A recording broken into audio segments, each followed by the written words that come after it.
Sankt-Peterburg'dagi Lenin haykali portlatildi. Qashqardagi Mao haykali qachon portlatildi? Rossiya yerlik saqchi amaldori Rossiya axborot agentligining muxbiriga Sankt-Peterburgning Pushkin bozoridagi Leninning haykalini bir to'p salohiyati noma'lum kishilar 12-oyning 6-kuni portlatib tashlaganligini bildirgan. Bu portlatish Sankt-Peterburgning janubiga 24 kilometr keladigan Pushkin bozorida Moskva vaqti kech soat 10da yuz bergan. Saqchi amaldori portlash yuz bergandan keyin haykal og'ir darajada qiysib qoldi. Yaqin atrofdagi uylarning derazalari chaqilib ketdi degan. U yana portlashda odam yaralanmaganligini, tekshirish guruhining navbatda naq maydonni tekshirayotganligini aytgan. 2009-yili 4-oyning 1-kunimi Leninning Sankt-Peterburgdagi haykali portlatilgan edi.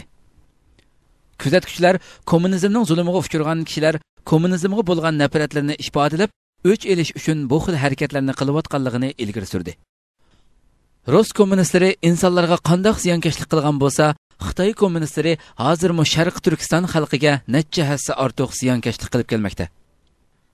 Sharq Turkiston xalqi kommunizmning kattavishi zolim Mao o'lgan bo'lsa-mu, uning Qashqardagi haykalining qachon portlatilganligini kutmoqda.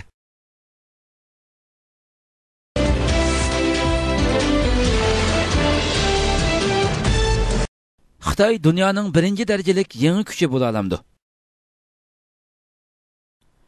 Al-Aziz haftalik siyosiy gazetida Yahudilar Amerikadan yuz o'ridi degan temada bir maqola e'lon qilindi.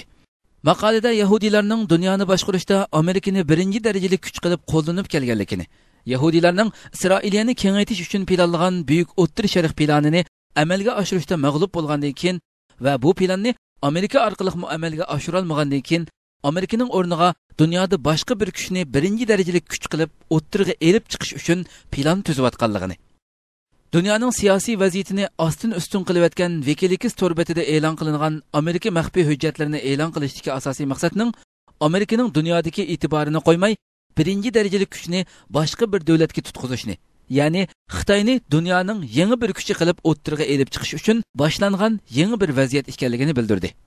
Maqolada savolga javob berib mundaq deyilgan. Yaqinda buyon axborotlarda dunyoning yangi va super kuchi Xitoy bo'ladi degan qarashlar keng tarqalmoqda.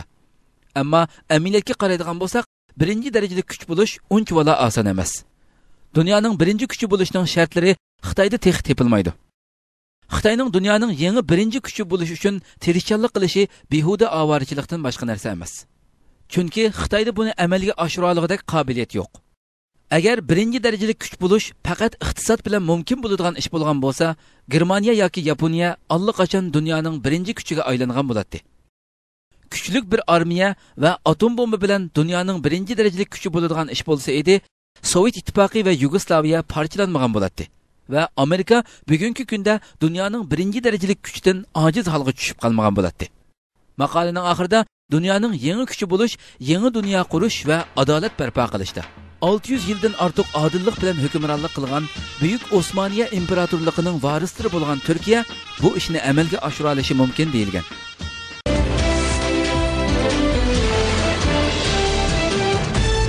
Xitoyda yuz bergan sel ofatida 4222 kishi o'ldi. Xitoy yaqinqi bir qancha yildan buyon yomg'ir va sel ofatining g'azabiga uchradi. Sel ofati Xitoyga bo'lgan g'azab nafratlarini ko'rsatib, minglagan Xitoylarni suvga g'arq qildi. Xabarlarga qaraganda, Xitoyda bir yil ichida 4000 dan ortiq inson suvga g'arq bo'lib o'lgan. Xabarlarda bildirishicha, Xitoy suv inshooti ministri Chen Lei axborot yig'inida so'z qilib, 1998-yildan hozirgacha bu yil eng og'ir sel ofatining hujumiga uchraganligini va bu sel ofatlarida kutilmagan darajada jon va mol ziyonga uchraganligini bildirgan. Chen Lei sel ofatida 270 shaharning suv ostida qolganligini, nurg'un daryolarning teshib ketib, atrofga ziyon solganligini, nurg'un suv omborlarining teshib ketish ehtimolidan yiroq emasligini bildirgan. Ma'lumotlarga qaraganda,